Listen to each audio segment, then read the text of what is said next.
What happens? Human beings, when they completely immerse themselves in their own problems, that's all they think about is themselves, then they fail to see that they are part of a larger picture.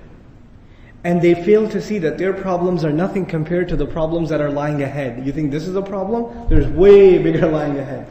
So they think they are in loss now, but if you put it in perspective, it's nothing compared to the loss that is coming. This is the first thing that we want to make note of.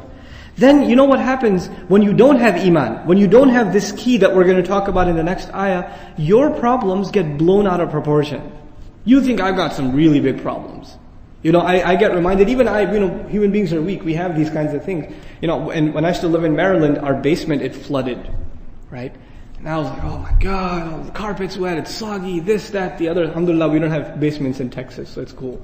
But so basement, and I called this brother to help out, get rid of the water and stuff. And I'm all stressed out, the kids are upstairs and, electronics and this and that. And the brother comes in, the brother is a good brother, alhamdulillah, he's from, happens to be from Somalia. He's a really good, handyman. And he helps out with the Islamic school in the masjid there. And the brother's helping out. And he says, you look worried, akhi. And I was like, yeah, it's all this problem. He goes, don't worry about water, akhi. You can't fight water. It killed Fir'aun. And we just started talking. And we're talking, and he tells me his life story. Subhanallah, subhanallah. He was 5 years old when his village was attacked by enemy tribes. And he survived on the back of a donkey hiding in hay. And he's traveled as a kid. His parents were executed. He was the only child left in the family. From 5 years old, he's been living on his own, just traveling half of Africa. He went to Ethiopia. He ended up in the Khalij. He started working for a sheikh, learned some little bit of trade, became an engineer. He's got the craziest story. And when you hear his story, you say, man, I got no problems.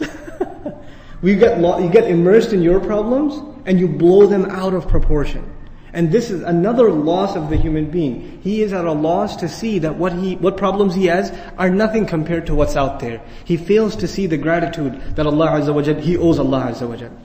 And when this happens, when human beings are so preoccupied with their own life, their own problems, they fail to see the lessons in three things. The three things I want to highlight to you. The first is the lessons in the creation of Allah. They no longer look at the creation of Allah as signs that remind you what your real purpose in life is. What are the real problems that you should avoid?